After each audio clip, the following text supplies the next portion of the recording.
पार्थाय प्रतिबोधितां भगवता नारायणेन स्वयं व्यासेन ग्रथितां पुराणमुनिना मध्ये महाभारतम् अद्वैतामृतवर्षिणीं भगवतीम् अष्टादशाध्यायिनीम् अम्बा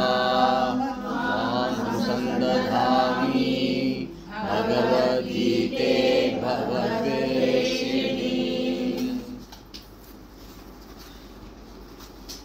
ఎక్కడున్నామ్మా ఈ శ్లోకం? పర్వాలేదమ్మా,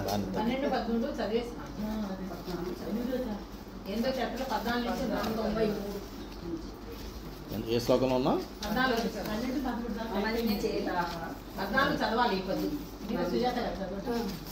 ఉండండి, నేను చెప్తాను. ఇంకా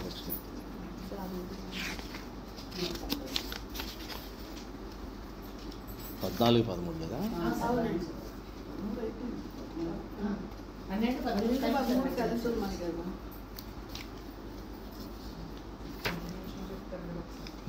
సారీ, ఒకరోజు గ్యాప్ వచ్చింది కదా.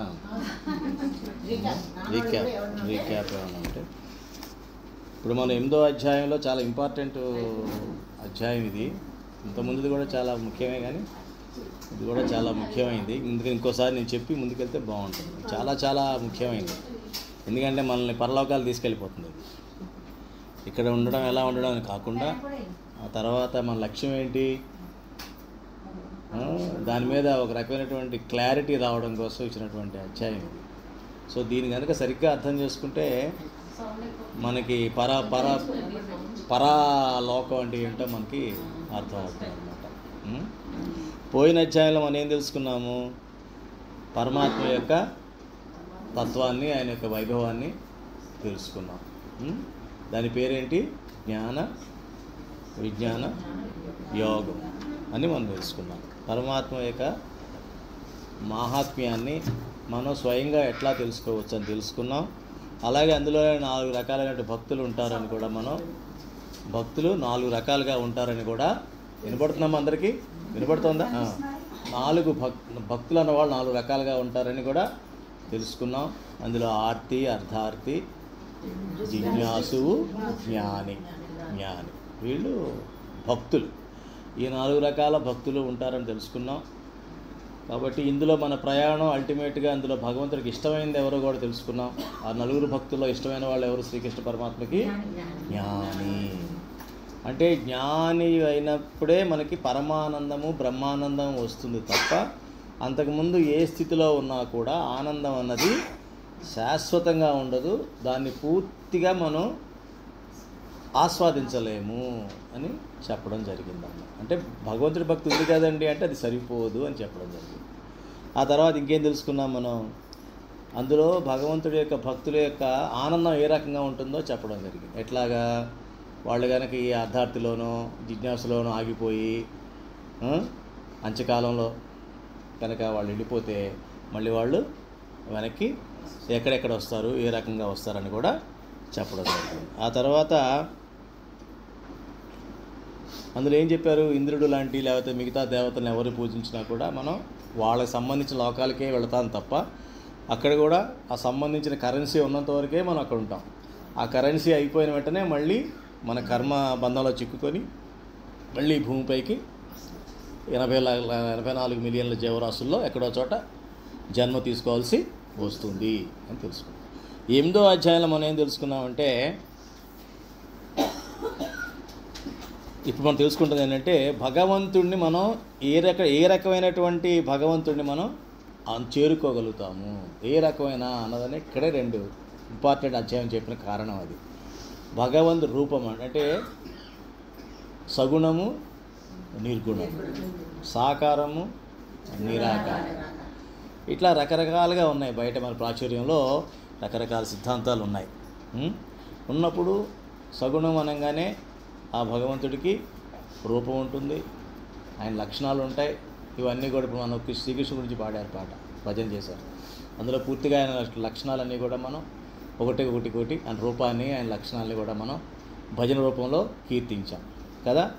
అదే ఆ రకంగా మనకి భగవంతుడిని ఏ రూపంలో మనం చేరుకోవాలి, ఏ రూపంలో ఉన్న భగవంతుడిని మనం చేరుకున్నట్లయితే మనకు ఎటువంటి గతి ప్రాప్తిస్తుంది అన్నది ఇందులో మనకు చెప్పడం జరిగింది. అందులో అంతిమంగా చెప్పింది బ్రహ్మరూపం అన్నమాట, అక్షర బ్రహ్మ యోగము. ఈ అధ్యాయం పేరేమిటి? అక్షర బ్రహ్మ. అక్షర అంటే క్షరము లేనిది, క్షరము అంటే నాశనము, అక్షరము అంటే నాశనము లేనిటువంటి బ్రహ్మ. అంటే నాశనము లేనిది ఒకటి ఉన్నది, దాని పేరు బ్రహ్మ అని మనం ఫస్ట్ తెలుసుకోవాలి. ఆ బ్రహ్మ అంటే ఏ బ్రహ్మ? ఈ బ్రహ్మ కాదు, త్రిమూర్తులు ఉండే ఆ బ్రహ్మ కాదు, సృష్టి స్థితి లయలో ఉన్న బ్రహ్మ కాకుండా బ్రహ్మ అన్న స్థితి మన ఓం అంటాం కదా, అదనమాట. అదొక రూపం, ఆ బ్రహ్మకు ఒక రూపం. ఓం అన్నది అదొక ప్రణవ రూపం. అది కాకుండా పరమాత్మ ఉండే ధామం కూడా ఆయనలో పరమాత్మ ఉంటాడనమాట. సో ఎవరిలో అయితే పూర్తిగా పరమాత్మ ఉండేలాగా ఆయన ఉంటాడో ఆయన బ్రహ్మ.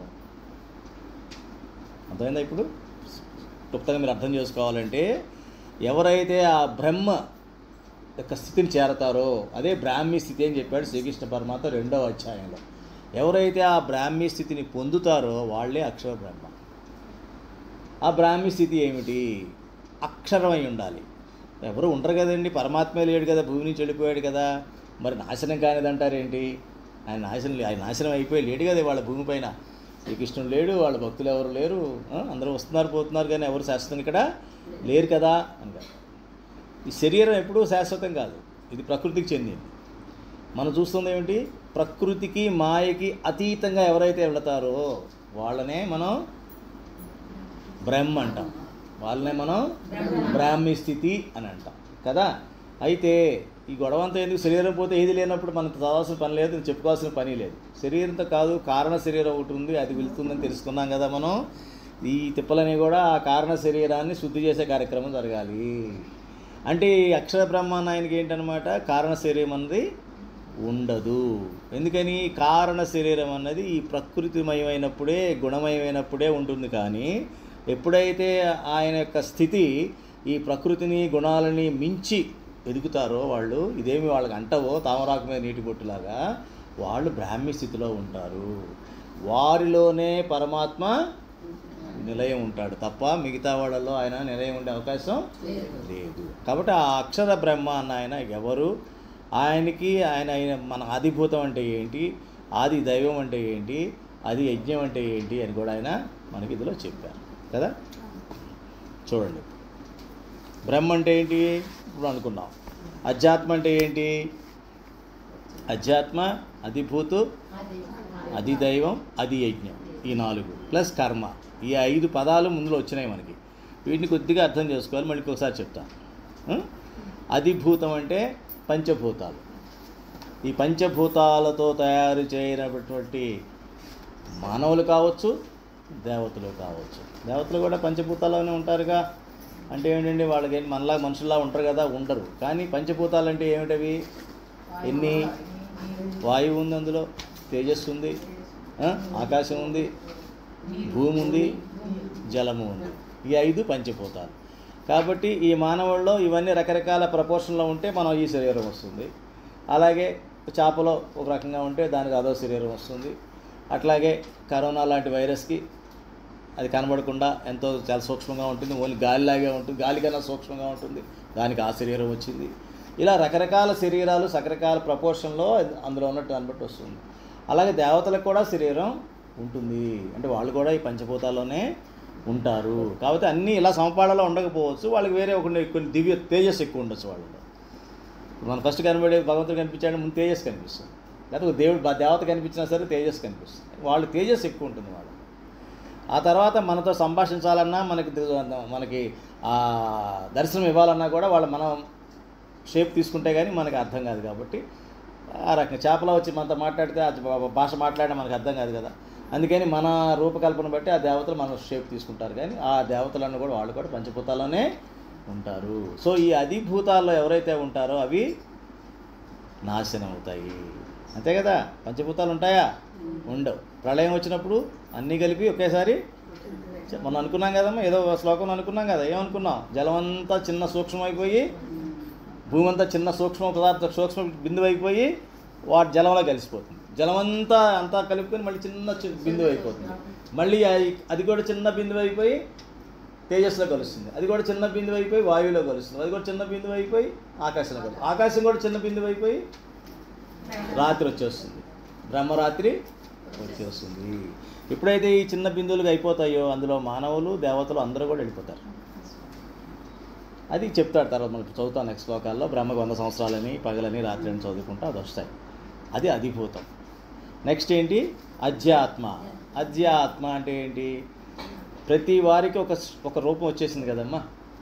ఈ భూమిపై తీసుకున్నటువంటి దేవత కావచ్చు, మానవుడికి కావచ్చు, క్రిమి కావచ్చు, కీటకానికి కావచ్చు, దేనికైనా సరే దాని స్వభావం దానికి ఉంది. అందరూ మనుషులము అనుకోవడానికి వీల్లేదు. ఇక్కడ ఎవరి స్వభావం వాళ్ళకి ఉంది, అవునా కదా? స్వభావాలన్నీ వేరువేరుగానే ఉంటాయి. చూడడానికి అందరూ మనుషుల్లాగే ఉంటారు, కానీ స్వభావాలు చూస్తే వేరుగా ఉంటాయి. అది స్వభావం. అధ్యాత్మ నా స్వభావం. మరి ఈ స్వభావం ఏమిటి అంటే పూర్వజన్మ సంస్కారాలన్నీ కూడా వాసనా రూపంలో కారణ శరీరంగా మనకి అది అంటుకుంటుందన్నమాట. అది అధ్యాత్మ. అదేనమ్మా. సో ఈ స్వభావం అనేది ఏదైతే ఉంటుందో దాన్ని మనం అధ్యాత్మ అంటాం. ఇది కూడా ప్రకృతికి సంబంధించిందే. అంటే గుణమయమే కదా. స్వభావం అంటే గుణాలతో కూడుకున్నదే కదా. ఆ స్వభావంతోనే నువ్వు కర్మ చేస్తావు. మనం ఏమనుకున్నాం, ఏ కర్మ చేయాలన్నా దేంతో చేస్తాం? మనం ఎప్పుడు కూడా ఏదో గుణాన్ని ఆశ్రయించి చేస్తాం, ఏదో గుణాన్ని ఆశ్రయించే ఆ కర్మ చేస్తాము. అంటే ఏంటి? గుణమయమే కదా కర్మ అన్నది కూడా, స్వభావం కూడా అది అనమాట. అట్లా అర్థం చేసుకున్నాం ఏమా. ఆ తర్వాత కర్మ. కర్మ అంటే ఏంటి? ఈ కర్మ అంటే ఇది ఒక సృష్టించగలిగే శక్తి ఉన్నటువంటి శక్తి. అదేం చేస్తుంది? కర్మ. కర్మలు ఏం చేస్తాం? ఒక వస్తువుని ఇంకో వస్తువుగా మారుస్తాం మనం. ఒక పిండి తీసుకొని నీళ్లు కలిపి దాన్ని చపాతీ చేస్తాం, లేదా పూరి చేస్తాం, ఏదో చేస్తాం. అది కర్మ. ఆ శక్తి ఎక్కడి నుంచి వచ్చింది? ఒక కర్మ. అది మన ఒక భగవంతుడు ఇచ్చినటువంటి ఒక శక్తి. దాన్ని కర్మకు ఉపయోగిస్తాం. ఆ శక్తి ద్వారా చేసేదాన్ని కర్మ అంటాం అన్నమాట. అర్థమైందా? అది కర్మ. నెక్స్ట్ ఏంటి? అది దైవం.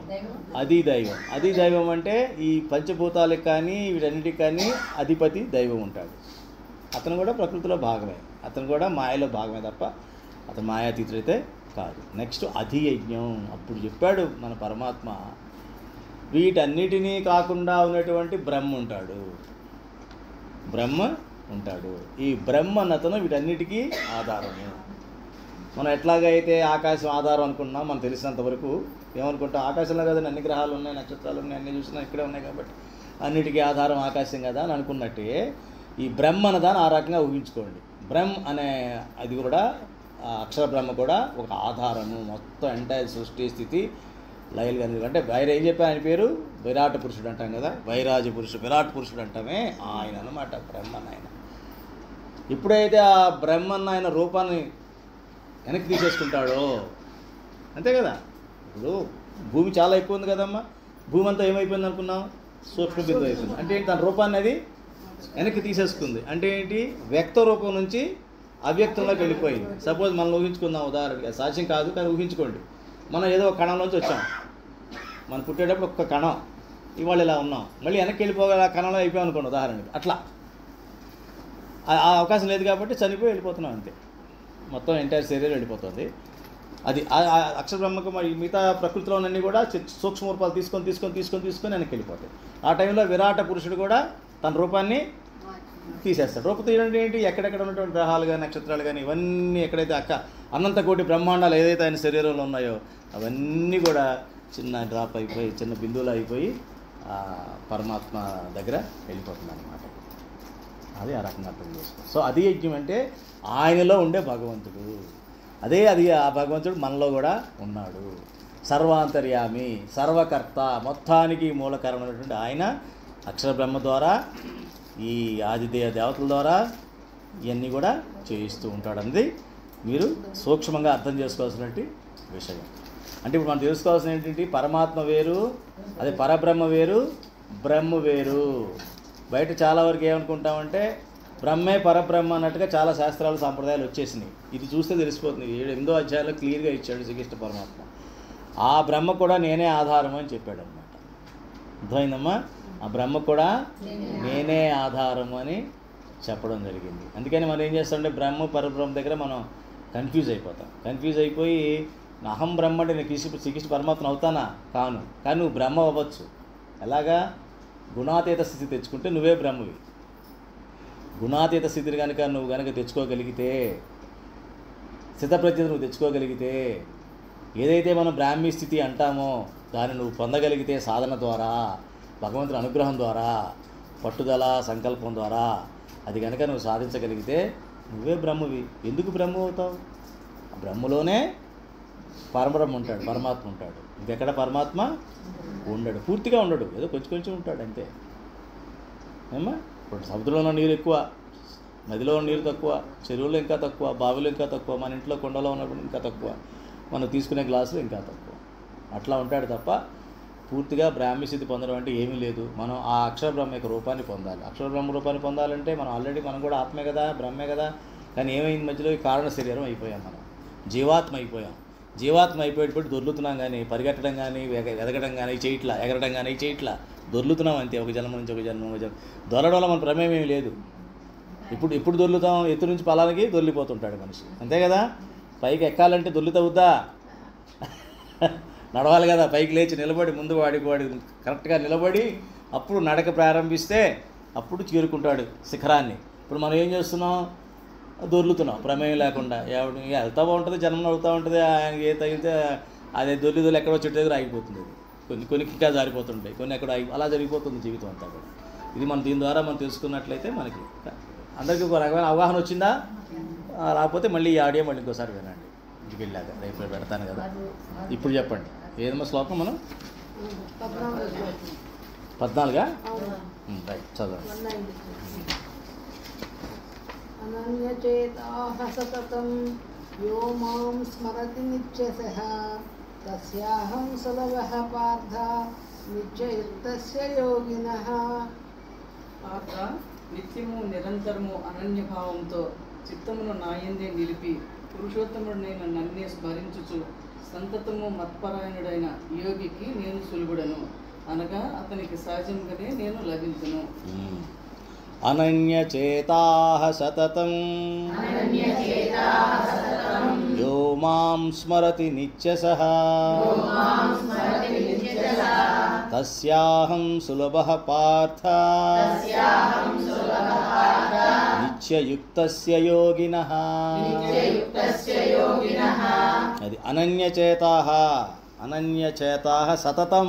సతతం అంటే ఎల్లప్పుడూ, ఎప్పుడు కూడా ఇంకొకటి చింతించకుండా కేవలం నా చింతనతోనే ఎవరైతే స్మరతి నిత్యశః స్మరిస్తూ ఉంటారో తస్యాహం సులభః పార్థ. తస్యాహం అటువంటి వాళ్ళకి చాలా సులభము. నిత్యయుక్తస్య యోగినః అంటే ఎవరైతే ఇటువంటి యోగ స్థితిలో ఉంటారో. యోగ స్థితి అంటే ఏంటి? మనస్సుని భగవంతుడికి ముడివేయడం అంతే. మనస్సు అన్నదాన్ని భగవంతుడికి ముడివేయడం. భగవంతుడు లేడు అంటే మనస్సు అన్నది లేదు. ఆ స్థితి యోగ స్థితి అంటే. అది మనం ఆల్రెడీ చెప్పాం. కాయేన వాచ మనసేంద్రియ మనం చదువుకుంటున్నాం, మనం కూడా ఆచరణలో పెట్టాం. నెమ్మదిగా అది కూడా మనకి ఆ స్థితి రాబోతుంది త్వరలో. అర్థమైంది కదా. అది అంటే ఒక సాధనలో మొదటి మార్గం అనమాట అది. అది ఎలాగండి? భగవంతుడి నేను ముడేశానో ఎలా తెలుస్తుంది? ప్రతి పని కూడా నువ్వు కాయేన వాచ మనసేంద్రియం అనుకుంటూ చేసుకుంటూ పోగా అది పవిత్రత వచ్చేస్తుంది. పవిత్రత రాగానే అది నెమ్మదిగా పూలలో పరిమళంలాగా వాసనలాగా వస్తుంది. మీకు మంచి సువాసన వస్తుంది. భగవంతుడు రా అనిపిస్తుంది. అప్పుడు ఆ సువాసన రాకుండా పని మీరు చెయ్యరు, విసుగు కలిగిస్తుంది. ఏదన్నా అందంగా ఉంటే ముట్టుకుంటాం, కానీ మురికిగా ఉందా అని ముట్టుకుంటామా? ముట్టుకోం కదా. ఎప్పుడైతే నా మనసు మురికి వైపు వెళ్తుంది అన్నటువంటి జ్ఞానం మనకు వస్తుందో. మురికి అంటే ఏంటి? ఇక్కడ పరమాత్మకి ఇష్టం లేనివి, పరమాత్మ సంతోషించినవి, పరమాత్మ ప్రశంసించినవి, అటువంటి విషయాలు మనకి మురికి సంబంధించిన వ్యవహారము. వాటిని ముట్టుకుంటే విషయం మనకు అర్థమైపోతుంది. అప్పుడు ఇందులో పరమాత్మ లేడు కాబట్టి నాకు ఇది అనవసరము అని అప్పుడు మనసు కూడా మన మనసే మనకు చెప్తుంది. ఇప్పుడు పరమాత్మ లేదు, పాడు లేదు, నీ పన్ను చూసుకోవాలి శుభ్రంగా అని చెప్పే మనసే అప్పుడు దానికి ఆ రుచి అలవాటయ్యి లేదు నేను పరమాత్మనే ఆ పరమాత్మ యొక్క దర్శనం కానీ ఆయన శ్రవణం కానీ సత్సంగం ఇంత శ్రవణం మీకు నచ్చబట్టి కదా మీరు ఎక్కడున్నా ఇంట్లోనో ఎక్కడో పెట్టేస్తున్నారు ఎక్కడో చోట కనీసం భగవంతుడు ఏదైనా మనం వినాలని కాసేపు అన్నా అనుకున్నాం కదా ఆ ఇంట్రెస్ట్ ఉండబట్టి ఎక్కడో చోట మనం మన సత్సంగం చేసుకుంటున్నాం సత్సంగం చేసుకుంటున్నాం మనం చూసారా అంటే మీలో వచ్చిన మార్పు మీరు గ్రహించండి ఈ సత్సంగం లేకపోతే ఏం జరగదు ఏం జరుగుతుంది ఏమవుదు మామూలుగా ఎండలు వస్తూ ఉంటాయి వర్షం మన ఇంట్లో వంటలు అవుతుంటాయి భోజనాలు అన్నీ మామూలుగా అయిపోతుంటాయి ఇదేమన్నా అడ్డం కాదు ఏమన్నా అదేం కాదు కదా అవునా ఏమ్మా ఇంట్లో గ్యాస్ అయిపోతే సత్సంగం ఉంది కాబట్టి ఇలాంటి గ్యాస్ వచ్చేస్తుందా అదేం రాదు పోనీ అలాగే బెనిఫిట్ లేదు అంటే బెనిఫిట్ లేదు పెద్ద పోయేది లేదు అలాంటప్పుడు దీని అవసరం ఏముంది భగవంతుడు అనుగ్రహం మీ మీద ఉండబట్టి మీరు దాన్ని గ్రహించగలిగేలా ఆయన చేశాడు కాబట్టి ఏదో మనకి నేను కూడా ఇక్కడ ఉండబట్టి ఏదో అట్లా ఏదో భగవంతుడు అనుగ్రహం అందరికీ అన్ని రకాలుగా వచ్చింది కాబట్టి మనకు అనుకూలం అయిందన్నమాట అనుకూలమే అదృష్టం అంటే ఏమనుకున్నాం అనుకూలతే అదృష్టము అట్లాగా ఎవరైతే మనస్సుని పరమాత్మకి ముడివేసి ఆ మనస్సుకి పరమాత్మని రంగేసి అసలు పరమాత్మ రంగు లేనివాడు కానీ ఇలా అర్థం చేసుకోవడం కోసం ఇలా చెప్తున్నా పరమాత్మకి మనసుకి పరమాత్మని రంగే వేసి దాని ద్వారా మనం కనుక పరమాత్మను ఎప్పుడు మర్చిపోకుండా ఉన్నట్లయితే మనం తప్పకుండా చేరుకుంటారు అని చెప్తున్నాడు నెక్స్ట్ మాము పీత్య పునర్జన్మ దుఃఖాలయమ శాశ్వతం నాప్నువంతి మహాత్మానః సంసిద్ధిం పరమాంగతాః పరమసిద్ధిని పొందిన మహాత్ములు నన్ను చేరిన పిదప దుఃఖములకు నిలయమైన క్షణభంగురమైన పునర్జన్మను పొందరు ఏం లక్కీ లాటరీ అండి కదా మాముపేచ పునర్జన్మ దుఃఖాలయం అశాశ్వతం నాప్నువంతి మహాత్మానః సంసిద్ధిం పరమాంగతాః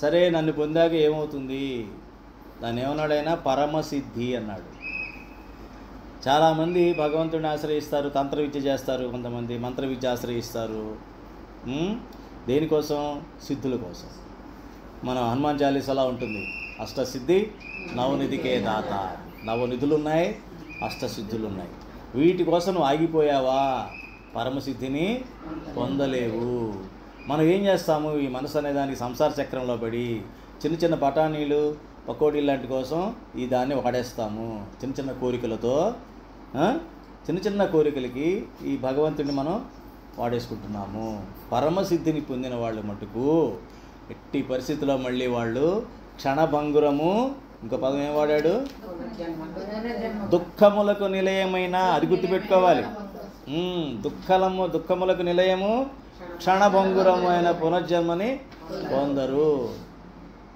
సరే క్షణమే కదండి దుఃఖం పోతే పోద్ది క్షణం అనిపించేద్దాం అనుకుంటే ఎలా ఉంటుందా ఇది జన్మ ఎందుకని ఆ కాస్త జన్మలోనే బోల్డ్ మురికి అంటించుకుంటాం మనం ఈ కారణ శరీరం ఇంత లాభ అయిపోతుంది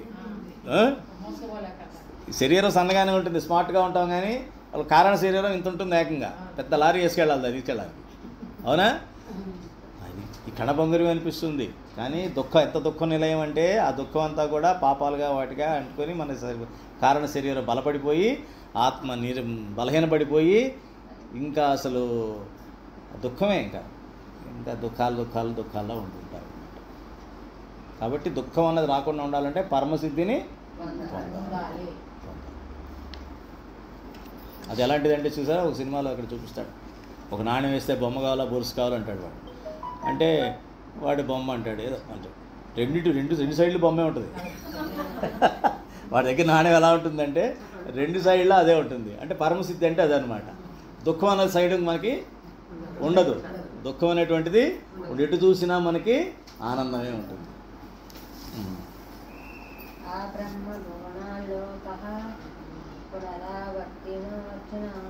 మాముపేచ్చతు కౌంతేయ పునర్జన్మ నా విద్యతే అర్జున జన్మలోక పర్యంతము సమస్త లోకములు పునరావృతములు కౌంతేయ ఈ లోకములన్నీ కాలములకు పరిమితులైనవి కానీ నేను కాలాతీతుడను కనుక నన్ను చేరిన వారికి పునర్జన్మ ఉండదు ఆ బ్రహ్మ భువనాల్లోకాః పునరావర్తినోర్జున మాముపేత్యతు కౌంతేయ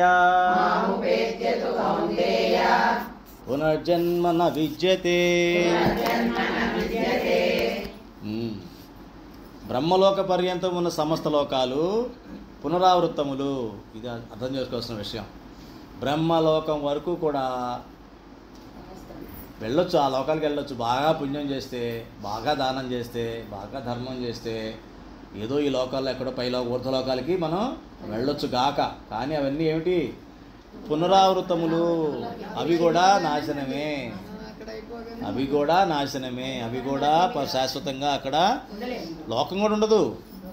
ఆ లోకాలు కూడా ప్రళయం వచ్చినప్పుడు అన్నీ పోతాయి.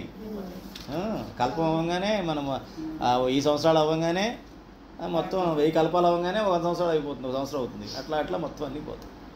కాబట్టి అవన్నీ పునరావృతములు. పిచ్చివాడిగా చిన్న చిన్న చాక్లెట్కి బిస్కెట్లకి వాటి కోసం ఊరిని శ్రమపడమాక. అనవసరం. పడే శ్రమ ఏదో పెద్ద లాటరీకే కొట్టు, పరమసిద్ధికే పరమానందానికే చెయ్యి సాధన అని చెప్తున్నాడు.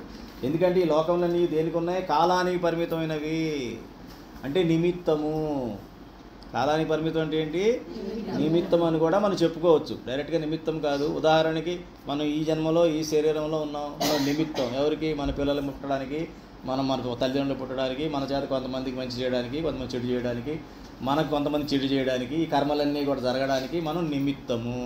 ఈ నిమిత్తం కాలంలో వెళ్ళే కొద్దీ శరీరం పోగానే అది పోతుంది. అంతే కదా? అంటే ఏంటి? శాశ్వతమైన ఇందులో ఏదీ లేదు. కానీ ఆ కాలంతో పాటు కొట్టుకుపోతూ ఉంటుందన్నమాట జీవుడు.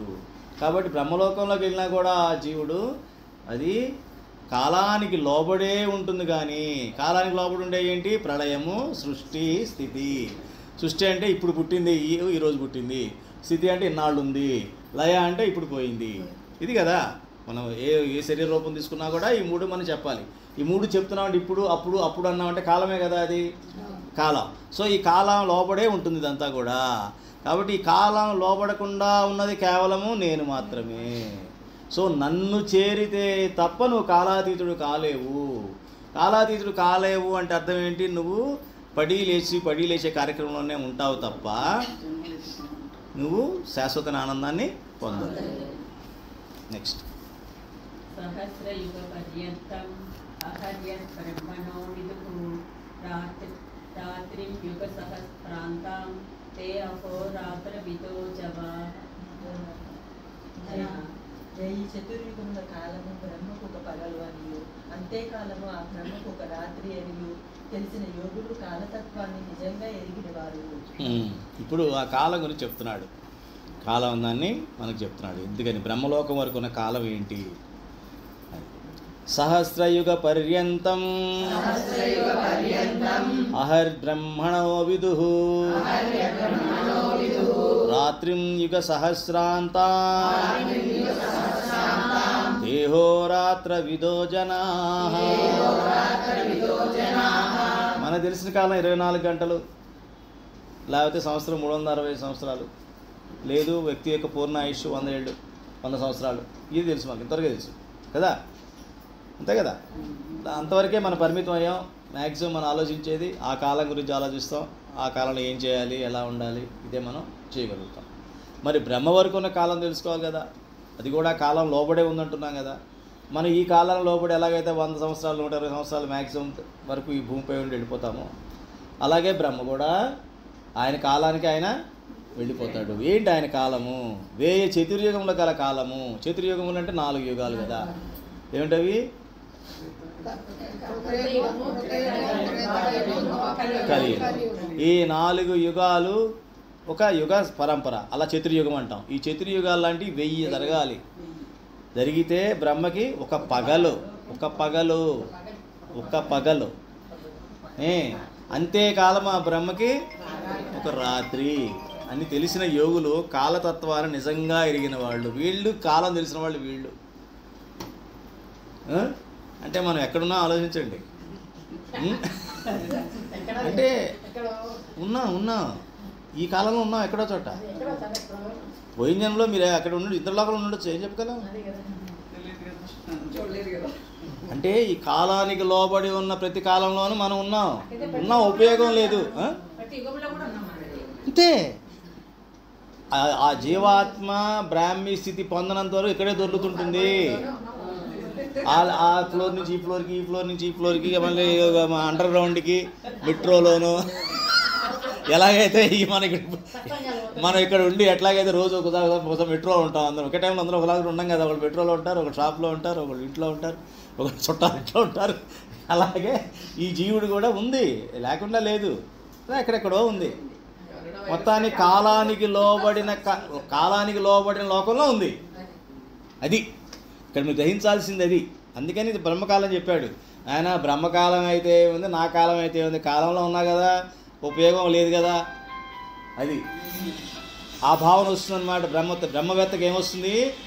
ఎక్కడైతే ఏముందయ్యా బ్రహ్మకాలం, మహా అయితే ఈ భూమి మీద మనుష్య కాలం, దేవలోకం దేవకాలం, సూర్యుడు కాలం. సూర్యుడికి ఎట్లాగా మనం 325 టర్నింగ్స్ మన భూమి తిరిగితే ఆయనకు ఒక రోజు సూర్యుడికి, అంతే కదా. మనకి 24 గంటలు భూమి తన చుట్టూ తిరిగితే ఒక రోజు. ఇట్లా ఒక కాలం ఉంది.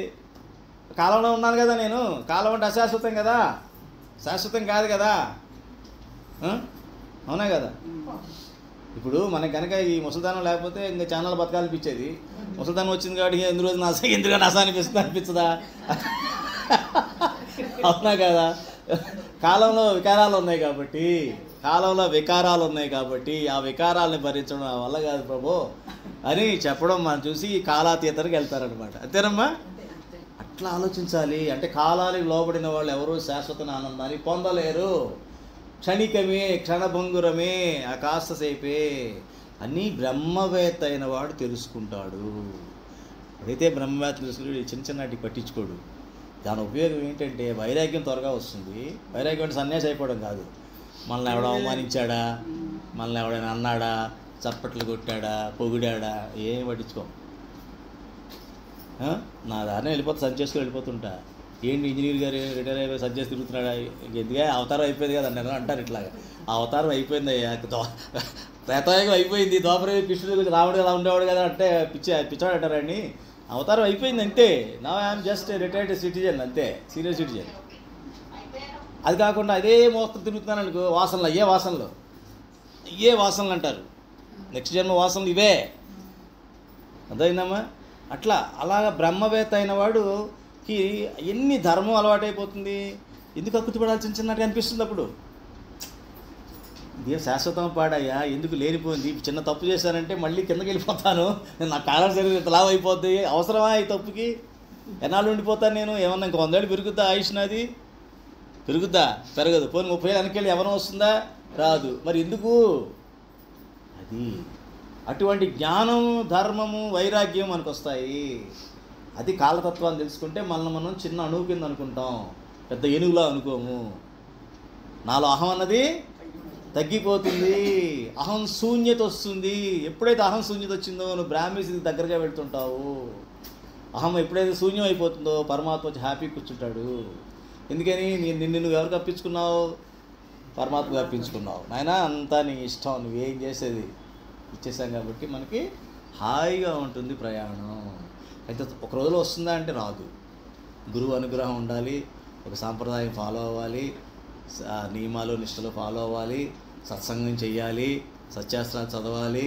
నాకు చెప్పినట్టుగా మనస్సుని దారి తప్పకుండా పగ్గాలు జాగ్రత్తగా నేను రథాన్ని అని గుర్తు ఎప్పుడు మర్చిపోకుండా ఆ రథానికి యజమాని నేను అనే అమ్మా.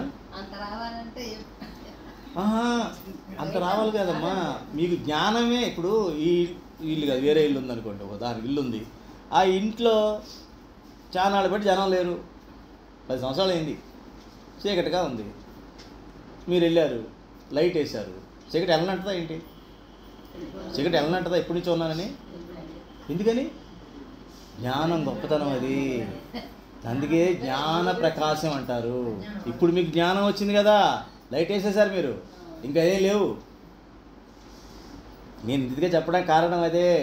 జ్ఞానం అనే ప్రకాశం వస్తే అజ్ఞానం పటాపంచలైపోతుంది, ఉండదు. అబ్బాయి నేను 1000 ఏళ్ళు పట్టున్నా, ఇప్పుడు నువ్వు వచ్చి లైట్ వేస్తే నేను వెళ్ళిపోవాలా? కుదరదు. జ్ఞానం వచ్చానంటే అజ్ఞానం గెట్అవుట్, ఆటోమేటిక్గా వెళ్ళిపోతుంది. కాబట్టి మీరు అటువంటి సంకలం పెట్టవలసిన పని లేదు. కాదు ఈ జ్ఞానాన్ని నేను పదే పదే చెప్పడం కారణం అదే. పదే పదే వినండి అని చెప్తున్నాను. మళ్ళీ కావాలంటే మీరు వింటూ నోట్స్ రాసుకోండి ఇంట్లో. మళ్ళీ ఆడియో విని మళ్ళీ నోట్స్ రాసుకోండి. కావాలి డౌట్ ఉంటే అడగండి. ఇది జ్ఞానము. సత్సంగాల ద్వారా జ్ఞానం వస్తుంది. ఎప్పుడైతే ఆ జ్ఞానం వచ్చిందో మీకు మీ యొక్క దృక్పథం మారిపోద్దమ్మా. దానికి ఎన్నో రోజులు అవసరం లేదు. జ్ఞానం వస్తుంది. కానీ జ్ఞానం గట్టికి పట్టుకోవాలి. జ్ఞానం పెట్టుకోకుండా నాకు చీకటే బాగుందని లైట్ ఆఫ్ చేసి కూర్చుంటే ఏం చేయలేము. అలా చీకట్లో ఉండేవి కూడా చాలా ఉంటాయి, గబ్బిలాలు లాంటివి ఉంటాయి.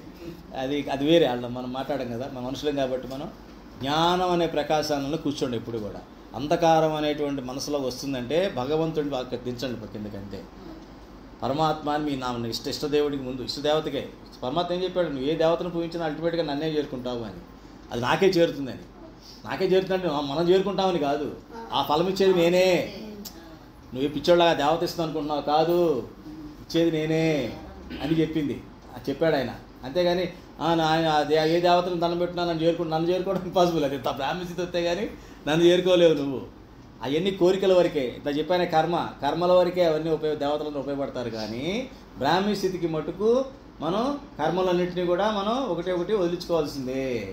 అర్థమైందమ్మా? కాబట్టి తీవ్రంగా ఆలోచించు దాని గురించి. అమ్మాయి ఎప్పటికైనా జ్ఞానం వచ్చింది అనుకోండి, ఇప్పటికైనా నాకు ఈ జ్ఞానం వచ్చింది అని చెప్పి మనస్సుని చెప్పా కదా, అంత అవసరం ఏముంది? ఇప్పుడు అబద్ధం ఆడాలి అంత అవసరం? నిజమే చెప్తాను, ఏమైతే భగవంతుడు చూసుకుంటాడు. భగవంతుడు చూసుకుంటాడు. ఎందుకని? నష్టం ఇప్పుడు నీకు కనబడే నష్టం రావచ్చు, కనబడే లాభం జరుగుతుంది అక్కడ. ఆయన ఒక్కసారి అలా చూస్తాడు. అబ్బో ఈయన సచిన్ చెప్పాడే అని చెప్పి నిన్ను ఒక్కసారిగా లిఫ్ట్ ఎక్కిచ్చేసి 100 అంతస్తు పైకి తీసుకెళ్ళిపోతాడు. మన కాలంలో ఉన్నాం కదమ్మా, మన కాలంలో బ్రహ్మకాలంలో మనల్ని ఎక్కడో చాటుకి మంచి చాటుకి తీసుకెళ్ళిపోతూ ఉంటాడు. అలాగా అది మనం గమనించాలి. ఇప్పుడు వచ్చే చిన్న లాభం కోసం చూసుకుంటే అసలైన భాగ్యాన్ని మనం కోల్పోతాం. అది భాగ్యం అంటే. ఇది లాభం మోసంతో చేయొచ్చు, భాగ్యాన్ని మోసంతో చేయలేవు. భాగ్యాన్ని మోసంతోనూ అబద్ధంతోనూ సంపాదించలేవు. సంపాదించగలమా? ఎవరైనా చెప్పండి. అదృష్టాన్ని భాగ్యాన్ని మీరు సంపాదించలేరు. అది భగవంతుడి యొక్క అనుగ్రహంతోనే వచ్చేవి ఆ రెండును. దాన్ని మీరు భగవంతుడి పక్కన పెట్టి నేను లాభం కోసం చేస్తాను అంటే లాభం ఇక్కడ కనిపిస్తుంది. పక్కన జనం చప్పట్లు కొడతారు, మెచ్చుకుంటారు, అదంటారు ఇదంటారు. కానీ అయిపోయింది, అప్పటికే సగం డౌను. నెక్స్ట్ జన్మలన్నీ కూడా మనం రాసి పెట్టేసినాయి, డామని కింద పడిపోయాడు. ఇది జ్ఞానం అమ్మ. ఈ జ్ఞానం చేసుకుంటే మీలో ధైర్యం వస్తుంది. మానవమాతృని పట్టించుకో. మనం ఎందుకు పట్టించుకుంటాం మానవమాతృని? అవసరం లేదు. పట్టించుకోండి. నెగ్లెక్ట్ చేయమంటలా. ఆయనలో నారాయణ చూడండి, ఈయన కూడా నాలుగు పడిపోయాడు ఏదో ఒక నుంచో. నేను అలాగ 10వ అంతస్తుని పడ్డాడు, ఈయన 5వ అంతస్తుని పడి ఉంటాడు. పడిన వాళ్ళు ఇద్దరు పడుతున్నారు రోడ్డు మీద అనుకోండి. అందరూ పడ్డవాళ్ళమే, అందరం కలిసి నడుస్తున్నాము అనుకుంటాం. ఒకళ్ళ మీద సానుభూతి కలుగుద్ది, అంతే కదా? అప్పుడు ఏమనిపిస్తుంది? నలుగురు అందరూ కలిసి పడిపోయారు అనుకో. చెప్పాను ఆల్రెడీ ఎగ్జాంపుల్ చెప్పారు. బస్సులో పడిపోయారు అనుకో, గవ్వలేసి ఒకళ్ళు సాయం తీసుకుంటాం. అప్పుడే ఆలోచించాం, ఇది మన పేరేంటి, మనోడా కాదు, ఈయన ఆలోచిస్తావా? ఆలోచించాం, టకటక హెల్ప్ చేసుకుంటాం. అలా ఉండాలి మనుషులుగా భూమి మీద వచ్చినాక. వీళ్ళందరూ రాలి పడిపోయిన జనాలే, ఆత్మలే ఇవన్నీ. అప్పుడు సానుభూతి, ఒకళ్ళని చూస్తే సానుభూతి కలుగుతుంది, ఒకళ్ళకి సహాయం చేసుకోవాలన్నటువంటి మంచి అభిప్రాయం కలుగుతుంది. దానివల్ల వచ్చే లాభం ఏమిటి? భగవంతుడే ఉంటాడు అక్కడ. దయ, కరుణ, ఇవన్నిట్లో భగవంతుడు ప్రత్యక్షంగా ఉంటాడు. ఏ దేవత అక్కడ ఉండి ఏమీ చేయలేడు. అవన్నీ భగవంతుడు ఐశ్వర్యాలు, శక్తులు కాదు కదా అవి, ఐశ్వర్యాలు. ఐశ్వర్యం అంటే ఓన్లీ పరమాత్మగా ఉంటుంది. దేవతల శక్తులు ఉంటాయి. ఆ శక్తులు మీరు తీసుకుంటే మీకు కొన్ని లాభాలు జరుగుతాయి భౌతికంగా. కానీ ఆధ్యాత్మికంగా మటుకు, ఆధ్యాత్మిక అంటే స్వభావం, ఆత్మికంగా మటుకు మీకు బ్రాహ్మీ స్థితిలో మటుకు లాభాలేమీ జరగవు. ఇంత ధర్మ సూక్ష్మాలు తెలుసుకున్నట్టు ఏం జరుగుతుందంటే మీరు రకమైన పట్టుదల వచ్చారు. ఇంత దారి తెలిసాక వెళ్ళకపోతే వాళ్ళని ఏమంటారు? మూర్ఖుడు అంటారు కదా. దారి తెలియనంతసేపు ఓకే, దారి తెలిసింది వెళ్ళకపోతే మనం ఏం చేయలేం ఏమ్మా. కాబట్టి డోంట్ వరీ, చాలా చక్కగా చెప్పాడు. ఇది 10 సార్లు చదవండి. కాలం గురించి మీరు బాగా తెలుసుకోండి అమ్మా. నెక్స్ట్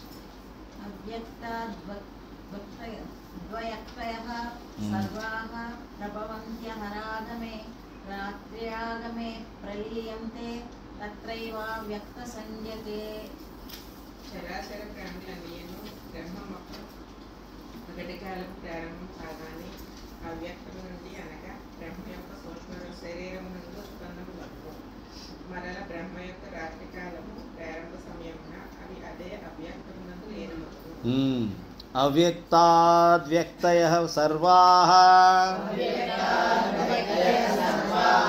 ప్రభవంచ హరాగమే రాత్ర్యాగమే ప్రలీయంతే తత్రైవావ్యక్త సంజ్ఞకే. ఇప్పుడు చెప్తున్నాడు ఎట్లా జరుగుతుంది ఇదంతా అంటే చరాచర ప్రాణులన్నీ కూడా ముందు అవ్యక్తము చెప్పా కదా, సూక్ష్మ బిందువులు అయిపోతాయి అన్నీ చెప్పాను కదా. అది అవ్యక్తం కనబడవు కదా, భూమిలా కనబడదు, నీరులా కనబడదు, గాలిలా కనబడదు, ఆకాశం ఏదైతే మనకు ఇలా ఇప్పుడు చూస్తున్నట్లే కనిపించదు. దీన్ని ఏమంటారు? స్థూల రూపం అంటారు. ఈ రూపాన్ని ఏమంటారు? కనబడేదాన్ని స్థూల రూపం అంటారు. అంటే మన దృష్టికి గోచరమైనది ఇది కూడా, అన్నీ కూడా స్థూలమైనటువంటివి. అలాగే నా యొక్క పంచ కర్మేంద్రియాలకి జ్ఞానేంద్రియాలకి ఏదైతే అది అనుభవిస్తాయి విషయాలు అవన్నీ స్థూల రూపాలైనవి. ఇది అవ్యక్త రూపము. అవ్యక్తం అంటే కనబడదు, అది ఆ సూక్ష్మ బిందువులా ఉంటుంది. బ్రహ్మ కూడా అదే స్థితిలో ఉంటాడు. అక్కడి నుంచి అలాగా పగల రాగానే, బ్రహ్మ పగల రాగానే ఒకటి ఉల్లిపాయ పొరలు వచ్చినట్టుగా అట్లా జీవులన్నీ మళ్ళీ వాళ్ళ యొక్క కారణ శరీరాలతో ఏ జన్మ తీసుకోవాలో, ఎక్కడ ఏ లోకాల్లో ఉండాలో, ఏం తీసుకోవాలో అవన్నీ వాళ్ళు వచ్చేస్తారు. మళ్ళీ ఆ తర్వాత ఎప్పుడైతే బ్రహ్మ రాత్రి కాగానే మళ్ళీ ఇవన్నీ ఒకటి సూక్ష్మంగా వెళ్ళిపోయి అవ్యక్తం అయిపోతాయి, కనబడవు. మనకైతే రాత్రిపూట ఎలా ఏమి కనబడవో మన రాత్రిలాగా అక్కడ రాత్రి కూడా ఏ యాక్టివిటీ లేకుండా స్తబ్దుగా అయిపోయి అవ్యక్తంగా అయిపోతుంది. మనం నిద్రలో ఉంటాము కాదు, అక్కడ కూడా నిద్రలోనే ఉంటాం, అవ్యక్తంగా ఉంటాం అన్నమాట. నెక్స్ట్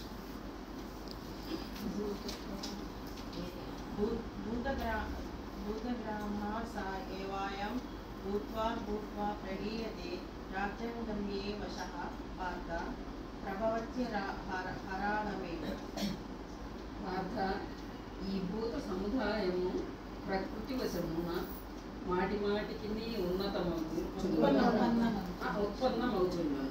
రాత్రి ప్రారంభం కాలమున లీనమవుచున్నను, పగటి ప్రారంభ కాలమున ఉత్పన్నమవుచుండును. భూతగ్రామః స ఏవాయం భూత్వా ప్రలీయతే రాత్ర్యాగమే వశః పార్థ ప్రభవచ్చహరాగమే. ఇదంతా ఎందుకు జరుగుతుంది అంటే ప్రకృతి వశమున సృష్టి ఆరంభంలో ఇది తెలియాలంటే సృష్టి మొత్తం తెలియాలమ్మా. యాక్చువల్గా ప్రకృతి పురుష్ వస్తారు ఫస్ట్. ఎప్పుడైతే పరమాత్మ సంకల్పించగానే పురుష్ బ్రహ్మ ఉన్నారు కదా, అక్షర బ్రహ్మని ఉద్దీపన చేస్తారన్నమాట. అవ్యక్తం, అక్షర బ్రహ్మని అవ్యక్తం అనుకోండి. అప్పుడు అక్షర బ్రహ్మ నుంచి పురుషు ప్రకృతి పుడతారనమాట. ఆ పురుష ప్రకృతి నుంచి ఒక్కొక్క బ్రహ్మాండానికి ప్రధాన పురుషు వస్తారు. ఈ ప్రధాన పురుషు ఒక్కొక్క బ్రహ్మాండానికి, ఆ ప్రధాన పురుషు నుంచి ఈ వైరాట్ నారాయణుడు వస్తాడు. ఆ వైరాట్ నారాయణలోంచి మహాతత్వము, అహంకారము, పంచభూతాలు ఇవన్నీ అలా అన్నీ పుడతా ఉంటాయి అన్నమాట. ఏమ్మా దేవతలు, ఇక సూక్ష్మజీవులు, మన జీవులు, పక్షులు అన్నీ కూడా. ఇది క్రమం. అంటే పురుష ప్రకృతి ఉంది కదా, ప్రకృతి ఉంది, అలాగే ఉంది. బ్రహ్మ ఎక్కడున్నాడు? కిందే ఉన్నాడు. ఏ బ్రహ్మ గురించి మాట్లాడుకుంటున్నాం మనం? బ్రహ్మాండం బ్రహ్మ. లేదు అనంత కోటి బ్రహ్మాండాలు తీసుకున్నా కూడా అవన్నీ కూడా ప్రకృతిలోనే ఉన్నాయి. ఇంకా ప్రకృతి ఇంకా ఉంది, అది ఉంటానే ఉంటుంది పురుష ప్రకృతి. ఎందుకని? ప్రకృతి ఈ జీవులు ఉన్నంత కాలము అవ్యక్తంలో ఉన్నా వ్యక్త స్థితిలో ఉన్న ప్రకృతి కంట్రోల్లో ఉండాల్సిందే. ఇవి భగవంతుడి దగ్గర రీచ్ అయినాయి అంటే ముక్తులుగా అయ్యారంటే గుణాతీత స్థితికి వెళ్ళిపోయారు. ప్రకృతి వాళ్ళని ఏం చేయలేదు. వాళ్ళు దివ్య శరీరాలతో భగవంతుడి దగ్గర అనంత కోటి ముక్తులు ఉంటారు. అక్కడ ఒకళ్ళిద్దరు కాదు. ఎవరైతే తపస్సు అలా రకంగా చేసి బ్రాహ్మీ స్థితి చేరుకుంటారో అన్ని జీవులకు అవకాశం ఉంది కదమ్మా. ఈ జీవులన్నీ తిప్పబడాల్సిందే.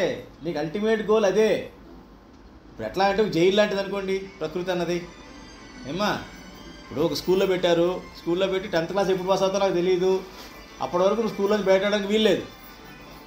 నువ్వైతే 10th క్లాసు పాస్ అవ్వాల్సిందే, అన్ని సబ్జెక్టులు నువ్వు పాస్ అవ్వాల్సిందే అని పెట్టాను అనుకో, తప్పదు కదా. నువ్వు అబ్బాయి లేదని 100 ఏళ్ళు అయిపోయినాయి అంటే మళ్ళీ పుట్టి మళ్ళీ ఇక్కడ చేరు, మళ్ళీ కంప్లీట్ చేసుకో తప్ప నీకు దారి లేదయా అన్నావు. అలాగే ఈ జీవుడికి కూడా అంతే. ప్రకృతిలో ఉన్నంత వరకు నువ్వు ఏ లోకాలు తిరుగుతావో, ఏం చేస్తావు, పురుగు అవుతావో, పుట్ర అవుతావో, ఏదే సూక్ష్మజీవి అవుతావో, కరోనా వైరస్ అవుతావో, ఏవెత్తుతావో, చేప అవుతావో, ఏదవుతావో నీ ఇష్టం, నీ కర్మను బట్టి నడుస్తుంటుంది వ్యవహారం అంతా. అది ఆయన చూసుకుంటాడు. దాని డిపార్ట్మెంట్లో ఉన్నాయి, యమధర్మరాజు, ఇంద్రుడు, వీళ్ళు చాలామంది ఉన్నారు. వాళ్ళ లిస్టు చూస్తారు, ఇటు దోసే అన్నట్టు దోసే అంటారు, అన్నీ వెళ్ళిపోతుంటాయి. కానీ ఈ ప్రకృతి దాటనంత వరకు కూడా నీకు ఇది తప్పదు. అందుకని నువ్వు ప్రకృతి వశమున మాటి మాటికి ఇలా జరుగుతుంది నీకు. బ్రహ్మ రాత్రి రాగానే నువ్వు మళ్ళీ అవ్యక్తంలోకి వెళ్ళిపోతున్నావు. ఓన్లీ అవ్యక్తంగా వెళ్ళిపోయాయి కదా అని అలా నీ షేప్ మారిపోద్దా? మారదు. నీ కారణ శరీరం అట్లాగే ఉంటుంది, నీ ఆతన శరీరం అలాగే ఉంటుంది. కాకపోతే రాత్రి కాబట్టి కొంచెం రెస్ట్. మనకు రెస్ట్ ఇవ్వట్లా రాత్రి పడుకోవడానికి భగవంతుడు. అంటే మనకి 24 గంటల్లో కనీసం 6-7 గంటలు రెస్ట్ లేకపోతే ఈ జీవి పనిచేయదు. దీని డిజైన్ అలా ఉంది కదా. భగవంతుడి అరేంజ్మెంట్లో ఏంటంటే ఈ జీవికి కనీసం 6-7 గంటలు 24 గంటల్లో పూర్తిగా సుషుప్తి. అంటే భగవంతుడి దగ్గర సుషుప్తి అంటే ఏంటి? భగవంతుడి ఒళ్ళో ఉంటామంట అప్పుడు మనం. కానీ ఆయన లేపేస్తాడు, ఇది గొడవ. మన పిల్లలకి పడుకుందామని చూస్తారు పెద్దగా, ఎగ్జామ్ అయినా కూడా. అయినా మనం ఏం చేస్తాం? నాయనా నీకు ఎగ్జామ్ అనే కర్మ ఉంది, లే అంట. అవునా? నువ్వు పడుకుంటా అంటే కుదరదు, నీ కర్మ రెడీగా ఉంది, లే మళ్ళీ పెట్టరు, ఎగ్జామ్ నీకు ఫెయిల్ అయ్యామంటే కష్టం, ఏదో అంటుంటాం కదా, రకరకాలు అంటాం. మళ్ళీ మొత్తానికి కర్మకి పంపించేస్తాం. అలాగే భగవంతుడు కూడా మనల్ని అలాగే పంపించేస్తాడు, పొద్దున్న లేపేస్తాడు. కానీ లేదు మొత్తం అకౌంట్ అయిపోయింది, ఈ జన్మకి శరీరంతో అయిపోయిందంటే స్విచ్ ఆఫ్ అంటాడు అంతే, అప్పుడు తీసుకుపోతాడు. అది కాబట్టి ప్రకృతి వశంలో ఉన్నంత వరకు మనకి ఇవి తప్పవు. కాబట్టి దేవతలు కూడా సాధన చేస్తూనే ఉంటారు ముక్తి సాధించాలని. ఆపేద్దామమ్మా, యారైపోయింది.